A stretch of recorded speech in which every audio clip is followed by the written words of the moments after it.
composant le numéro WhatsApp 001 267 315 82 00. Encore une fois, le 001 267 315 82 00. Ceci dit, nous revenons au professeur. Professeur, bonjour encore une fois. Bonjour et merci à First TV Info pour l'invitation. Merci beaucoup. Merci. Nous sommes aussi contents, très ravis de vous avoir aujourd'hui pour vous poser les questions qu'il faut par rapport à la thématique de non à l'impunité. Nous allons tout droit au but. Dites-nous, professeur, non à l'impunité, est-ce toujours à l'étape de projet ou bien vous avez déjà lancé le processus? Où est-ce que vous en êtes actuellement? Très bien. Effectivement, il faut d'abord rappeler que cette initiative est née de la volonté de citoyens et d'organisations de la société civile de poser des actes en vue de mettre fin, ou en tout cas d'amener l'État à s'engager à mettre fin à la culture de la violence et à l'impunité.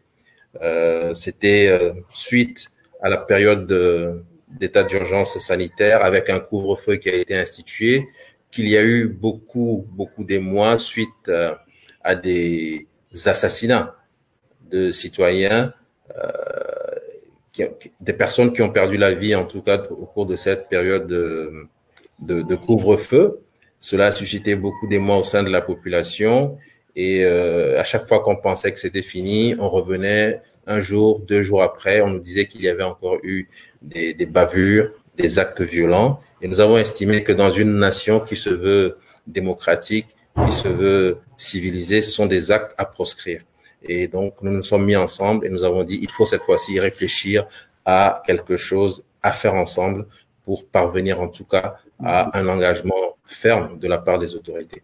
Et c'est ainsi que le 15 juillet, nous avons lancé l'action que nous avons dénommée Action Solidarité Citoyenne par une conférence de presse. Et cette conférence de presse nous a permis en tout cas d'annoncer ce que nous voulions faire. Nous sommes très loin d'avoir atteint la vitesse de croisière, puisque nous avons dit que notre action va se définir en 3 axes, de la sensibilisation à l'endroit des populations pour leur faire comprendre que la question de l'impunité, ça nous concerne tous. On a pris l'exemple de George Floyd aux États-Unis, on a vu les citoyens américains s'investir et s'engager. Le deuxième axe, c'est l'axe plaidoyer qui consistera à aller vers les institutions nationales et internationales pour dire si nous sommes dans un pays, il faut qu'il y ait de la cohésion sociale. Et pour qu'il y ait de la cohésion sociale, il faut qu'il y ait de la justice. Et pour qu'il y ait de la justice, il faut mettre fin à l'impunité. Et enfin, le dernier axe, c'est vraiment témoigner de façon pratique la solidarité des citoyens à l'endroit des familles des victimes par des actions concrètes, visibles sur le terrain. Donc, nous n'avons pas atteint encore le 3e axe, ni le 2e axe. Nous en sommes encore au 1er axe qui consiste à faire des émissions. Et je suis vraiment très heureux de pouvoir m'exprimer sur votre chaîne aujourd'hui. En tout cas, faire des émissions à l'endroit de la citoyenneté togolaise au Togo et dans la diaspora pour dire voilà la situation de notre pays. Il faut que chacun prenne en compte cette action et que cette action ne concerne pas seulement les quelques organisations qui se sont mises ensemble. Et pour répondre donc clairement à votre question, ça a démarré, mais nous n'avons pas encore atteint la vitesse de croisière. Alors, rapidement, à quand la vitesse de croisière? Notre objectif, c'est que nous puissions, au cours des 2 derniers mois de l'année, novembre et décembre, atteindre la vitesse de croisière. Nous avons encore un mois, le mois d'octobre, qui doit nous servir pour renforcer la sensibilisation et surtout aller vers l'intérieur du pays. Nous l'avons commencé, nous avons fait des villes comme Kwalimé, Dagny. Nous avons fait également Afagnan, nous avons fait Aného, mais c'est largement insuffisant par rapport à l'étendue de notre pays. Il faut plus de moyens, plus de ressources humaines, plus de ressources matérielles.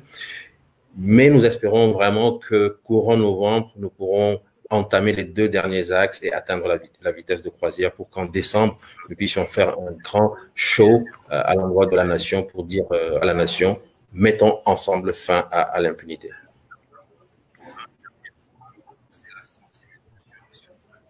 Alors, professeur, dites-nous, hein, c'est une très bonne démarche. Nous en sommes fiers. Nous voulons vous accompagner dans cette démarche.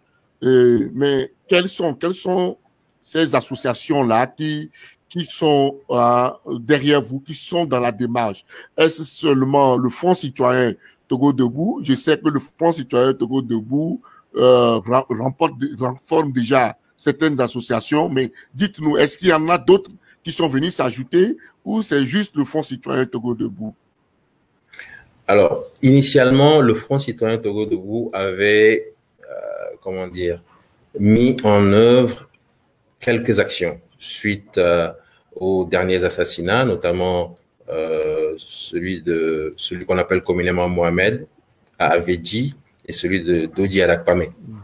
Et nous avions entamé un certain nombre d'actions et puis nous nous sommes dit, le Front citoyen Togo Debout n'est pas spécialisé comme certaines organisations de défense des droits de l'homme. Ne serait-il pas plus opportun d'aller vers ces organisations et de discuter pour voir ce qui peut être fait, puisque ces organisations, depuis des années, font un travail formidable de reportage de tout ce qui est commis comme violation de droits humains. Est-ce qu'il ne serait pas plus intéressant, en tout cas, de se mettre ensemble? Donc, nous avons fait la démarche et nous avons été très heureux d'avoir un retour positif. Et c'est ainsi que Amnesty International, je vais commencer avec cette grande organisation internationale, donc Amnesty International Togo a donné son approbation, le CACIT a donné son approbation, Novation Internationale, la Ligue qui était déjà membre, bien sûr, du Front citoyen Togo Debout. Donc, 4 grandes organisations spécialisées vraiment dans la défense des droits humains. Ensuite, le mouvement Martin Luther King, le mouvement La Patrie d'abord qui venait de naître et qui avait accepté également rejoindre le mouvement, plus le Front citoyen Togo Debout. Ça fait donc un groupe de 7 organisations, mais ça reste totalement ouvert puisque notre objectif, par l'action de sensibilisation, c'est de faire en sorte que d'autres puissent nous rejoindre.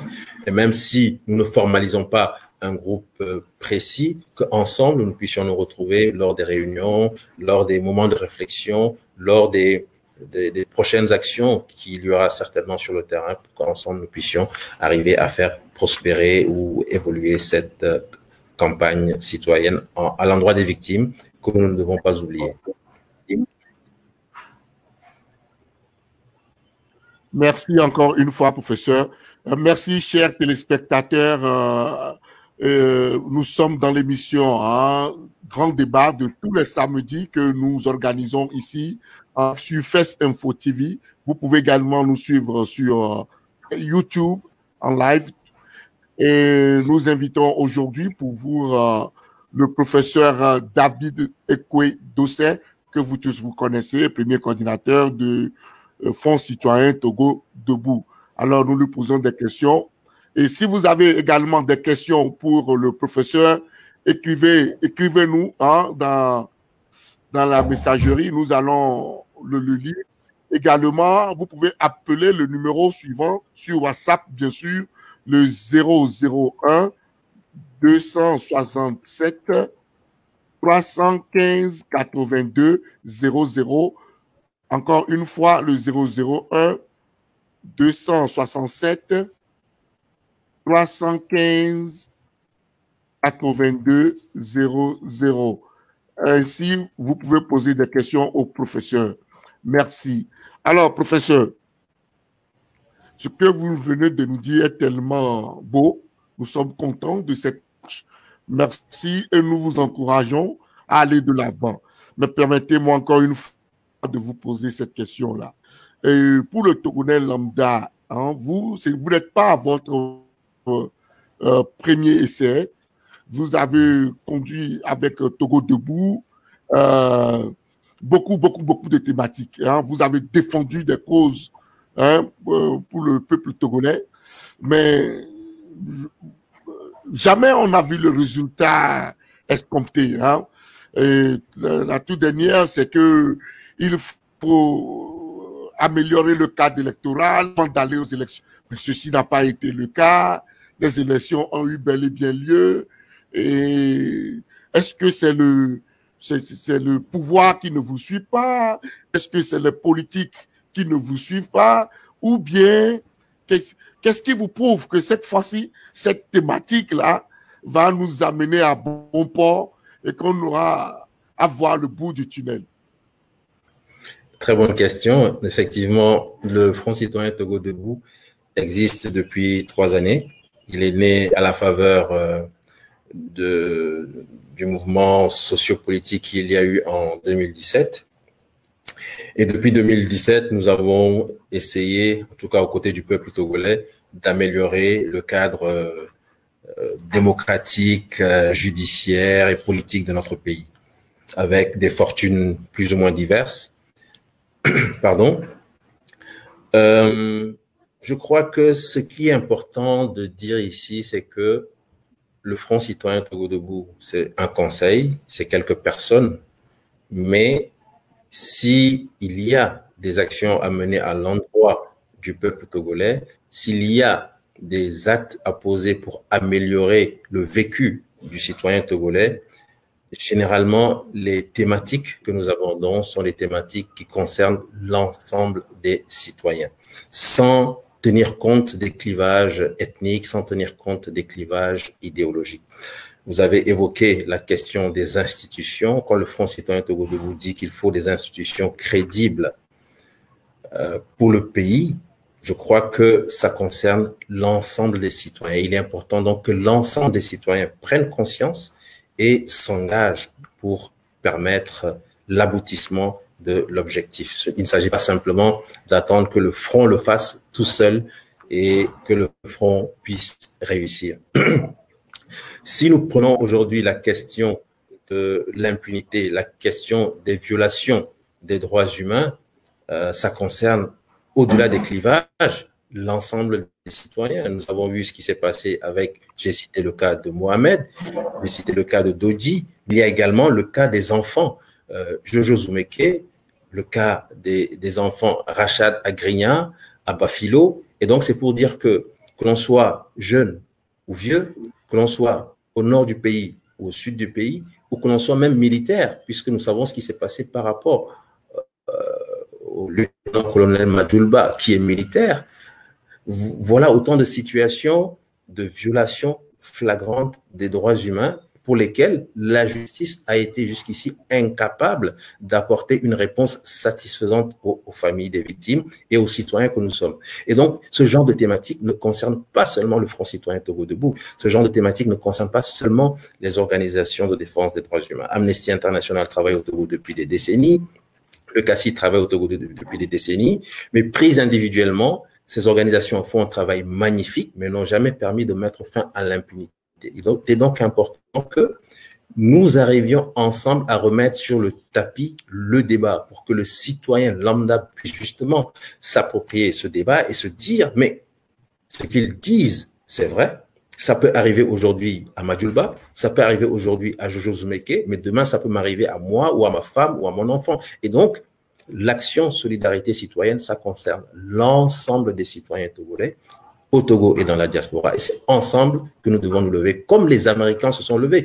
Vous prenez le cas des États-Unis, c'est une grande démocratie, c'est une vieille démocratie, avec un système judiciaire, je crois, qui n'a rien à envier à un autre système judiciaire. Mais en dépit de ce fait, les Américains se sont eux-mêmes levés pour défendre les intérêts de leur nation. Les Américains ne se sont pas dit, nous sommes en démocratie, nous avons un bon système de justice, Black Lives Matter, c'est pas important, la justice américaine fera le travail. Les Américains se sont levés, ils ont bravé le froid, ils ont bravé les intempéries, ils se sont mis ensemble pour atteindre un objectif fixé. Et donc, nous, si nous disons simplement que laissez faire le Front citoyen Togo Debout, cette fois-ci, nous allons y arriver, ce sera un mensonge. Tout ce que le Front peut faire, c'est vous inviter à prendre conscience, vous inviter à rejoindre le groupe qui est en train de se constituer pour qu'ensemble, nous soyons forts, nous soyons unis et nous puissions aboutir à ce que nous voulons.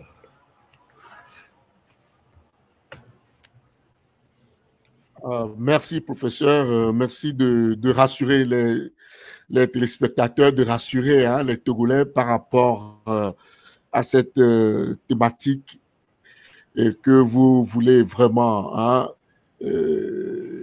engager contre l'impunité. L'impunité, vraiment, c'est quelque chose qui gangrène aujourd'hui la société togolaise.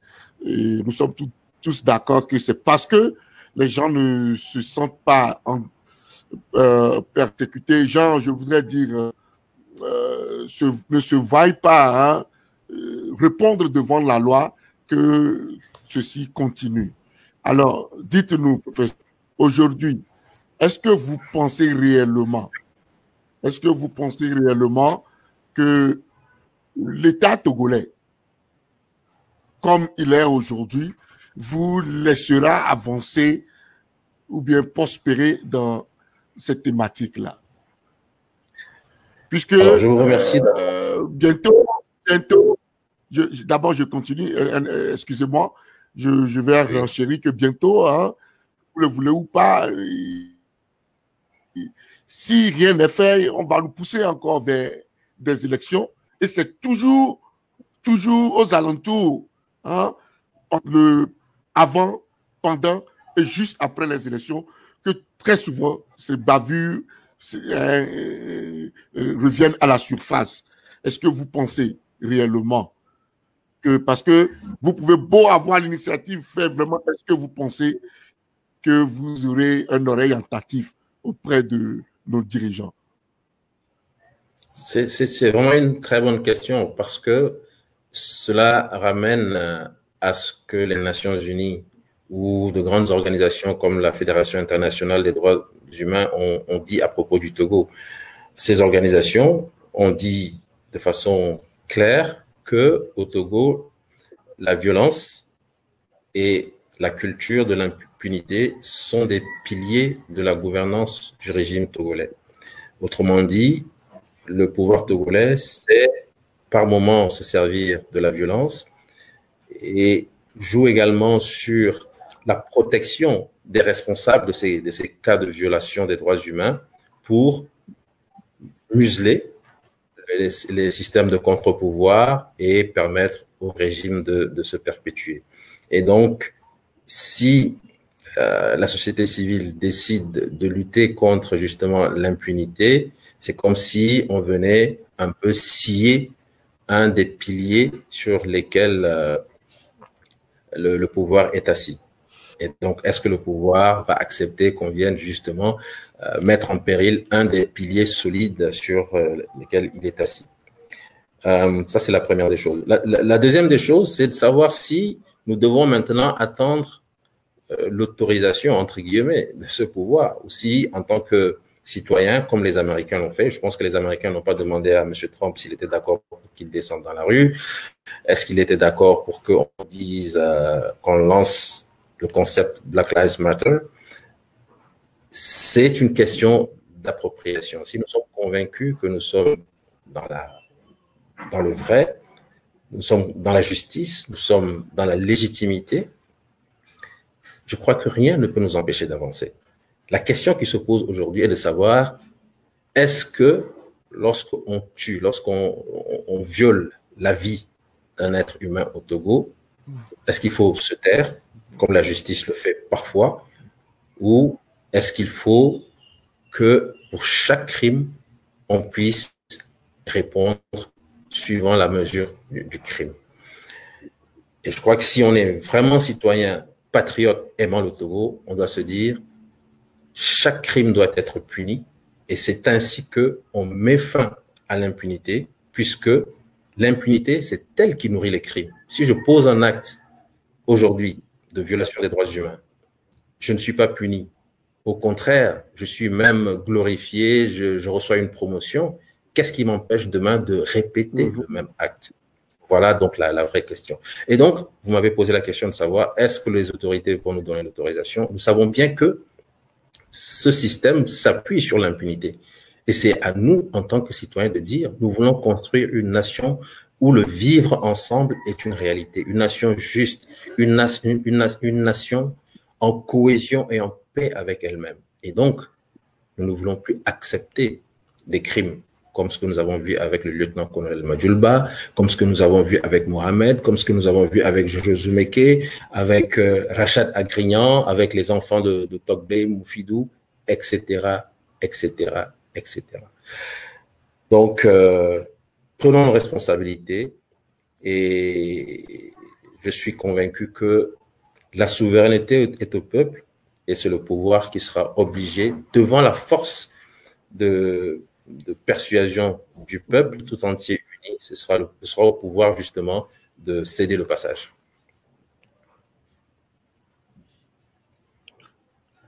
Ceci dit, ce sera au pouvoir de céder le passage. C'est très bien, nous avons noté. Et pour nos téléspectateurs et tous ceux qui viennent de nous rejoindre, sachez que nous sommes dans l'émission Grand Débat organisé sur FES Info TV, la chaîne de la diaspora ici aux États-Unis. Et soyez les bienvenus. Partagez et vous pouvez toutefois nous suivre également sur YouTube, FES Info TV, en direct tous les samedis à partir de 11h, heure de New York, 15h GMT. Et vous pouvez également poser les questions à notre invité du jour en composant le 01 267 315 82 00. Appel WhatsApp, bien sûr. Alors, je reviens à vous, professeur. Dites-nous, nous allons un tout petit peu également parler de la situation sociopolitique de notre cher pays, le Togo.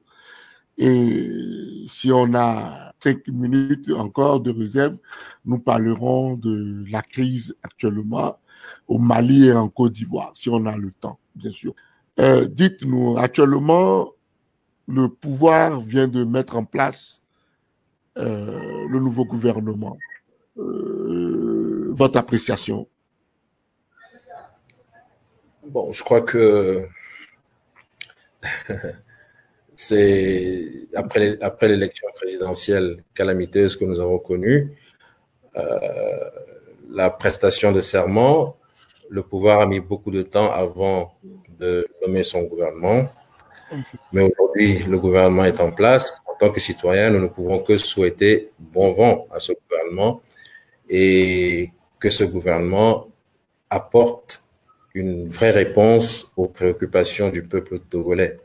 Il y a de vraies préoccupations en termes de gouvernance, en termes de qualité des institutions, en termes de partage de la richesse, des richesses de ce pays, en termes de corruption, parce que dans notre pays, malheureusement, il y a beaucoup de corruption. Je ne sais pas si ce gouvernement y parviendra, parce que nous savons tous qu'au Togo, il y a une grande oligarchie militaro-civile qui régente ce pays, même s'il y a un gouvernement. En tout cas, moi, je leur souhaite bon vent en tant que citoyen. Et si ils apportent des réponses satisfaisantes à toutes ces préoccupations que j'ai citées, moi, personnellement, et d'autres certainement, nous applaudirons dès demain. Mais après avoir vu mon pays évoluer, sachant les intérêts qu'il y a pour certaines personnes, connaissant la force de cette oligarchie militaro-civile qui ne voudra rien lâcher, je pense que leur mission sera une mission difficile. Et il nous revient à nous, en tant que citoyens, de me dire que notre pays ne peut pas continuer ainsi.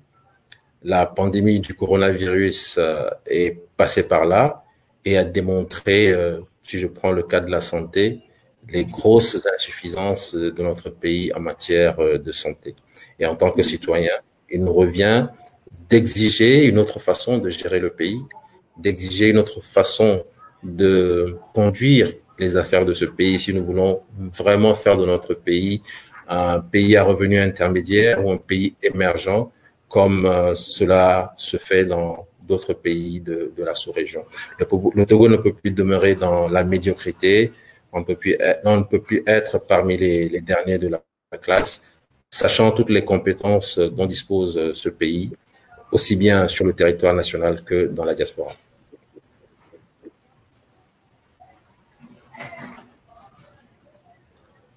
Alors, professeur, dites-nous, aujourd'hui, quel est votre état d'esprit après cette élection, comme vous l'avez dit, calamiteuse que nous avons connue les dernières élections présidentielles du 22 février 2020. Aujourd'hui, pensez-vous que la lutte pour la démocratisation de notre cher pays, le Togo,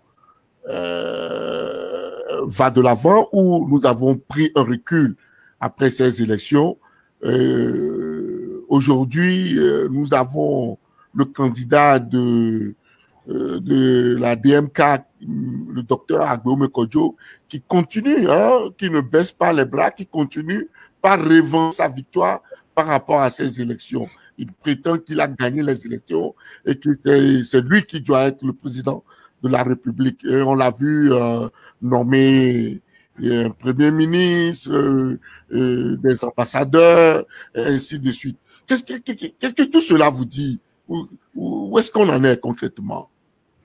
Alors, je vais d'abord répondre en tant que citoyen pour dire que, en tant que citoyen patriote, je suis vraiment découragé de voir la situation chaotique dans laquelle se trouve mon pays. De 2017 à 2020, le Togo s'est battu pour devenir une démocratie, pour l'alternance et pour devenir un État de droit. Et pour avoir participé d'une certaine manière à cette lutte, je pense que nous étions proches du but, vraiment très, très proches du but à un moment. Et des événements ont fait que malheureusement, nous n'avons pas pu faire aboutir la lutte et nous sommes, il faut le reconnaître, éloignés du but ultime. Ça, c'est en tant que citoyen où je dis que je me sens quand même assez déçu, assez découragé par toute cette énergie que nous avons déployée, toutes ces personnes qui sont décédées, toutes ces personnes qui ont été emprisonnées, les institutions qui sont demeurées instrumentalisées, l'élection qui n'a pas du tout été un modèle de démocratie, l'élection qui n'a pas répondu aux standards internationaux, avec des éléments patents, puisque nous avons fait, je veux parler du Front citoyen Togo Debout, un travail de terrain qui nous a montré que, avec les échantillons dont nous disposions, qu'il y avait des bulletins de vote ou des procès-verbaux qui étaient présignés avant même qu'on ait inscrit les résultats des différents candidats. Il y avait déjà les signatures des représentants des différents candidats. Il y a des centres où les votes par procuration ont été très, très importants, avoisinant les 50%. Et donc, ça laisse vraiment interrogateur sur la qualité du vote dans ces centres, surtout des centres, il faut le dire également, qui étaient abrités dans des casernes. Nous avons eu parmi les échantillons également des procès-verbaux originaux, alors que nous savons tous que les procès-verbaux originaux doivent aller vers les CENI pour le décompte final. Donc, nous, on s'est posé des questions. Mais si nous avons l'original, avec quoi est-ce qu'on a pu faire le décompte final? Donc, autant d'éléments que nous avons mis dans le rapport pour démontrer justement l'insuffisance, encore une fois, du processus électoral. Maintenant, en tant que militant, je demeure totalement engagé dans la lutte. Je me dis que dans la vie, tout n'est pas obtenu en une fois, tout ne se fait pas en droite ligne. Il y a des moments forts, il y a des moments de recul et il faut tout accepter. Nous avons, à travers l'élection, nous avions espéré une autre finalité. Il aurait fallu pouvoir s'organiser différemment. Il aurait fallu pouvoir mettre en place une vraie solidarité, une vraie union entre les candidats. Il aurait fallu que l'élection soit considérée comme une opportunité par l'ensemble de la classe politique de l'opposition et par l'ensemble de la société, une opportunité pour obtenir enfin l'aboutissement de la lutte. Cela n'a pas été le cas et les résultats sont ce qu'ils sont. Mais en tant que militant, je reste vraiment engagé. Je me dis, la lutte, elle continue et la lutte, elle ira jusqu'au bout parce que notre pays ne peut pas demeurer comme ça dans cette médiocrité. Alors, je pense que vous aviez également posé une question par rapport au candidat de la dynamique, Monseigneur. Je crois que effectivement, c'est normal que ce candidat puisse continuer à défendre ce qui lui paraît légitime, sa victoire, puisque le candidat de la dynamique, le docteur Agbeome Kodjo, au sortir de l'élection, a en tout cas ce qu'on peut appeler la légitimité populaire liée au fait que il avait la reconnaissance des autres candidats de l'opposition comme étant celui qui était le mieux placé pour défendre et permettre à l'alternance de voir le jour au Togo. Donc, ayant cette légitimité, personnellement, je dirais que je m'attendais encore à plus d'actions, peut-être de sa part, pour réunir ou mettre en place une vraie alliance avec les autres candidats pour que cette alliance permette peut-être de façon stratégique et de façon beaucoup plus forte de mettre sur pied une stratégie pour revendiquer la victoire. Bon, cette alliance, manifestement, a eu du mal à se mettre en place. Il revendique, et je pense que bon, c'est son droit de revendiquer. Nous espérons que tout cela mis bout à bout permettra au Togo enfin de connaître l'alternance et de devenir un pays civilisé ou un pays démocratique, en tout cas un pays qui rejoigne les autres pays membres de la CEDEAO, puisqu'il faut le dire, parmi les 15 pays membres de la CEDEAO, le Togo est le seul à n'avoir jamais connu une alternance démocratique.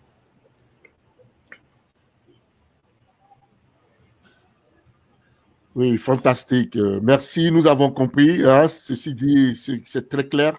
Alors, nous disons à nos téléspectateurs, auditeurs et auditrices, par appeler le numéro, le 001 267 315 82 00 pour appel WhatsApp, bien sûr, je tiens à le préciser, pour poser des questions. Hein, nous allons vous faire passer en direct pour poser vos questions à notre invité ou bien carrément envoyer des messages sur ici, hein, dans la messagerie Fest Info TV, et nous allons avoir le plaisir de lire vos messages à notre invité. Ceci dit, Déo Clouvi vous envoie un message déjà, professeur. Je vais vous le lire. Hein. C'est une question et je m'en vais vous le lire, professeur. Oui. Ce n'est pas parce que l'état de droit n'existe pas au Togo que l'impunité persiste. C'est une question, hein. Ce n'est pas parce que l'état de droit au Togo. Oh, attends, je reprends. Ce n'est pas parce que l'état de droit n'existe pas au Togo que l'impunité persiste. Si tel est le cas, pourquoi ne pas être la lutte contre l'impunité à l'instauration d'un état de droit au Togo? Très claire question. Hein? Oui. Je peux répondre en même temps? Oui, allez-y, professeur. Oui, je crois que Monsieur Do, c'est ça? Monsieur. Oui, Déo. Voilà, Monsieur Déo, tout à fait. Monsieur Déo ne fait que dire ce que nous avons analysé avec les autres organisations de la société civile. Prenons le cas des manifestations. Les manifestations de l'opposition ou de la société civile sont des moments où le déni de droit se manifeste véritablement dans notre pays. Les gens sont battus, les gens sont arrêtés, etc., etc. Et ça fait que à chaque fois qu'on appelle les gens à manifester, finalement, beaucoup se découragent et se disent à quoi ça sert de sortir puisque je vais me faire arrêter, je vais me faire bastonner et ça ne va rien changer. Ceux qui ont commis ces bavures ne vont pas être traduits en justice, etc., etc. Et donc, Monsieur Doué, vous voyez que tout est lié. Si on arrive à mettre fin à l'impunité, on renforce l'état de droit. Et si on renforce l'état de droit, ça peut permettre davantage aux citoyens de manifester leurs préoccupations dans les rues de façon pacifique et éviter aux citoyens de se faire arrêter, éviter aux citoyens de se faire battre. Ça peut paraître deux choses différentes, mais il s'agit de deux situations vraiment très liées. Arriver à agir sur l'impunité, mettre fin à l'impunité au Togo renforce forcément l'état de droit. Il ne s'agit pas de dire non, moi je me cantonne à la lutte contre l'impunité et la lutte contre le déni de droit ne me concerne pas. Il ne s'agit pas de ça du tout. Nous n'avons pas dit ça. Ce n'est pas ce que notre action solidarité citoyenne, n'oublions pas les victimes, a dit. Nous mettons en avant une situation qui a été mise en évidence ou en exergue par toutes les violations qu'il y a eu durant le couvre-feu. Nous reconnaissons que nous avons surfé un peu sur le cas de George Floyd aux États-Unis. Nous avons vu les Américains descendre comme un seul homme pour défendre justement la cause de l'homme noir. Et nous nous sommes dit, et si nous arrivions à faire comme les Américains, à sensibiliser les Togolais pour que justement la culture de l'impunité qui sert de pilier à ce régime, nous puissions en tout cas amener l'État à prendre des engagements fermes devant la nation et devant la communauté internationale. En sachant très bien que si nous y parvenons, nous influons sur la question de l'état de droit. Et je sais à quoi vous faites allusion, M. Doué, et c'est ainsi que nous avons réfléchi. Mais également, nous avons le frère Gilles Normand, qui, je pense, vous envoie ses salutations et qui vous dit de tenir, qu'il est fier de vous pour tout le travail que vous nécessitez de faire inlassablement pour l'avancement de l'état de droit dans notre pays, le Togo. Et voilà. Il paraît qu'il vous connaît bien. Hein. Il dit, il parle de votre rencontre. Votre dernière rencontre à Lomé, voilà, il vous fait un grand coucou. Il vous fait un grand coucou. Hein. Voilà. En attendant que nous recevons d'autres appels, hein, nous avons 5 minutes. Nous allons rapidement parler de la crise au Mali. Hein, et dites-nous, professeur, soutenez-vous le coup d'État de militaire comme on vient de le voir au Mali? Vous l'adoptez ou qu'est-ce que vous y pensez? C'est une question. C'est une question piège. Mais je vais répondre. Je pense que, en tant que militant des droits de l'homme, en tant que militant pour un état de droit, pour la démocratie, on ne peut jamais soutenir un coup d'État militaire.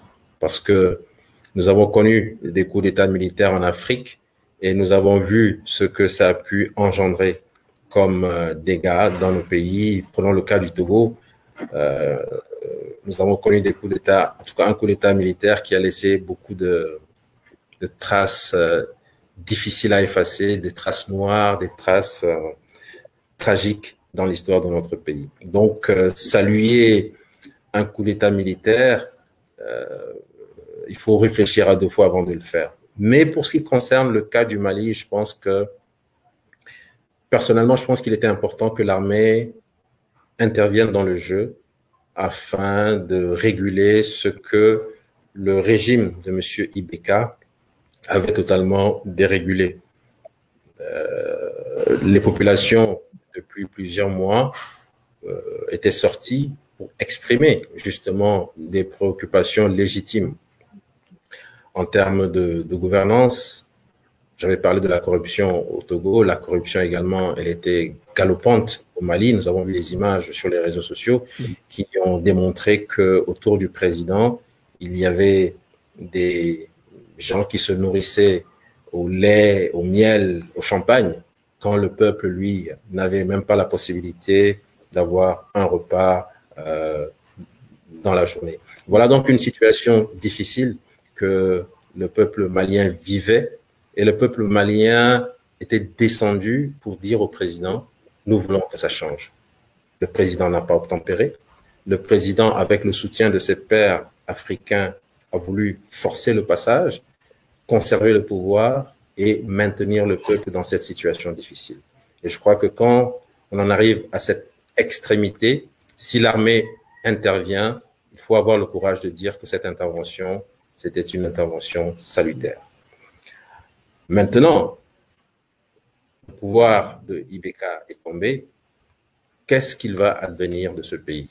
C'est la question qu'il faut se poser. Et donc, nous sommes en relation avec plusieurs organisations de la société civile malienne, avec d'autres organisations également panafricaines, et nous essayons de voir comment apporter notre concours à ce peuple frère qui est en difficulté et qui essaie vraiment de se sortir de l'ornière. Autant les dirigeants de la CEDEAO ont fait montre de solidarité entre eux, ils ont tout fait pour maintenir M. Ibeka en dépit de la volonté populaire. Autant nous, en tant que citoyens africains, devons être encore plus solidaires, encore plus unis pour défendre nos intérêts. Parce qu'il arrive parfois que, malheureusement, les intérêts des peuples africains ne soient pas convergents avec les intérêts des dirigeants africains, et c'est triste. Donc, faut-il saluer le coup d'État? Je crois qu'il était nécessaire. Mais est-ce qu'il faut que ce coup d'État permette à un régime militaire de prospérer? De mon point de vue, il faudra vraiment réfléchir au contour du futur pouvoir malien, de l'attelage qui est en train de se mettre en place pour que très rapidement, on puisse revenir à des règles ou à un fonctionnement républicain qui permettent justement à ce pays de se concentrer sur le développement plutôt que de se concentrer sur des questions politiciennes.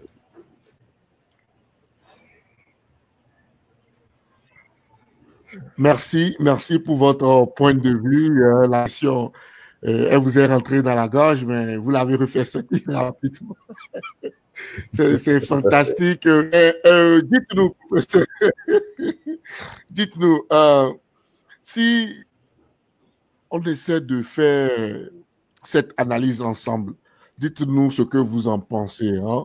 Et là, allons rapidement en Côte d'Ivoire, où aujourd'hui nous voyons une unité d'action qui se fait de la part de l'opposition ivoirienne pour dire non à la candidature de Ouattara, le président sortant, qui lui aussi également essaie de faire le forcing pour y aller.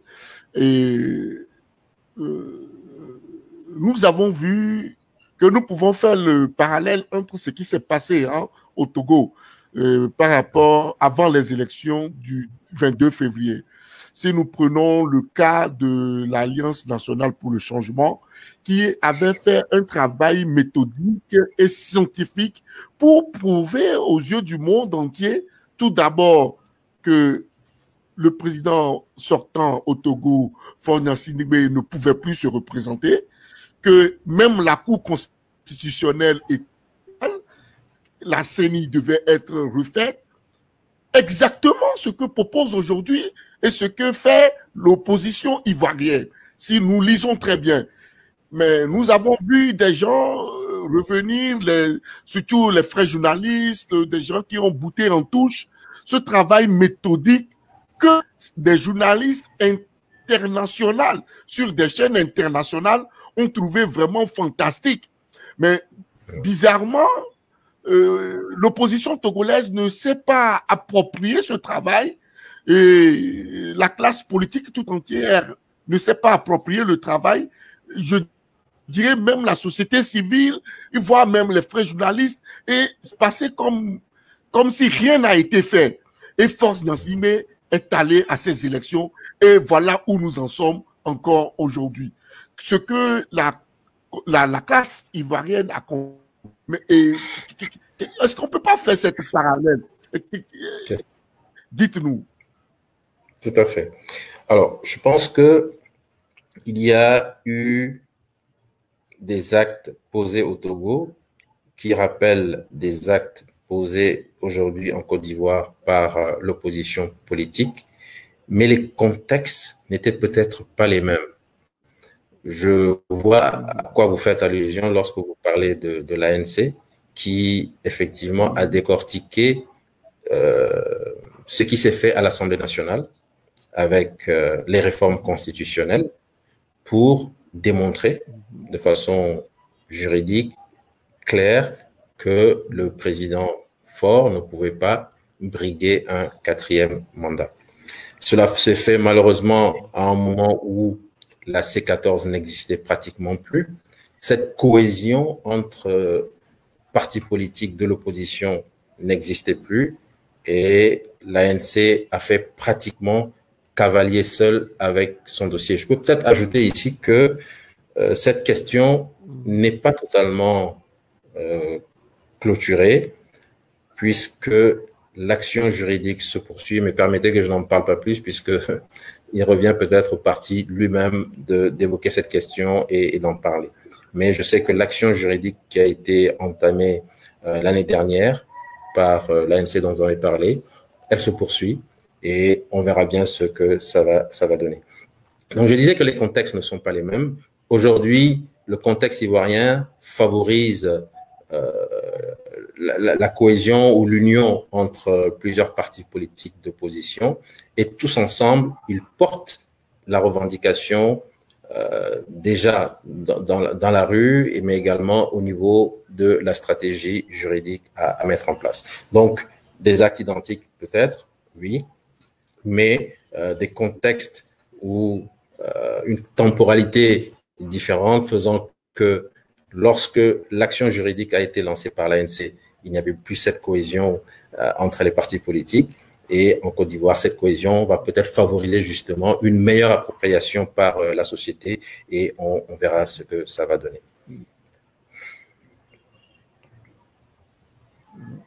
Merci, professeur. Merci beaucoup de venir à éclairer nos téléspectateurs de FES Info TV. Et je pense que nous sommes arrivés à la fin de notre entretien. Est-ce que vous pouvez nous donner votre mot de la fin? Alors, mon mot de la fin, très rapidement, c'est de dire que la lutte n'est pas terminée. Et surtout, il n'y a pas de place pour le découragement. Ça, c'est une évidence pour nous qui sommes au Togo et j'espère que c'est également une évidence pour vous qui êtes dans la diaspora et nous comptons énormément sur vous. Nous avons mené la lutte sans tenir compte du fait peut-être que les chefs d'État de la CEDEAO sont très solidaires entre eux. Même si parmi eux, il y a de vrais démocrates, il faut reconnaître aujourd'hui qu'il y en a qui ne sont pas des démocrates, qu'il y en a qui pensent à la perpétuation de leur mandat et qui feront tout pour se soutenir, pour justement conserver le pouvoir au détriment de la volonté populaire. Il est donc important que nous puissions nous ouvrir vers d'autres peuples, que nous ne restions pas enfermés sur nous-mêmes, mais que nous puissions nous ouvrir vers les peuples guinéens, ivoiriens, maliens, qui sont en difficulté, qui sont en souffrance, ou même vers d'autres peuples burkinabés, sénégalais, qui, eux, ont déjà franchi certains caps, le béninois, pour que ensemble nous puissions voir dans une démarche panafricaniste comment est-ce que nous pouvons arriver à contrer ce club des chefs d'État qui s'est mis en place, qui a favorisé le 4e mandat du président Faure et qui, au demeurant, favorise les 3e mandats en Côte d'Ivoire et en Guinée, puisque si un président arrive à faire 4 mandats, je ne vois pas comment est-ce que l'institution sous-régionale peut dire non au 3e mandat en Côte d'Ivoire ou en Guinée. Donc, ne soyons surtout pas découragés. Maintenons le cap et je suis sûr que tôt ou tard, la victoire sera au peuple. Oui, professeur, nous avons un autre téléspectateur qui vous dit merci.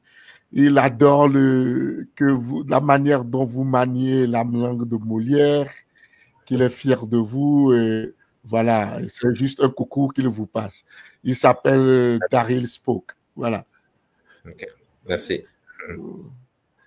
Alors voilà, les commentaires, ça continue de venir, ça vient. On vous félicite, on vous dit merci. Vous avez des pouces, vous avez des likes, vous avez des cœurs. Merci quand même, professeur. Merci d'être venu encore une fois pour éclairer nos téléspectateurs, nos éditeurs et auditrices. Nous avons appris beaucoup de vous. Voilà, très bien, merci. Voilà, on vous dit bravo, professeur, vous êtes très lucide. Merci à vous. Voilà, que des commentaires. Nous avons besoin des questions, mais vous ne faites que recevoir. Je vous ferai un plaisir de revenir. Que recevoir. Merci. Voilà. Merci, professeur. Merci à vous tous. Merci de suivre First Info TV. Bye bye, professeur. À la prochaine. Nous aurons l'occasion de vous réinviter une dernière fois. Allez, bye bye. Merci. Yes.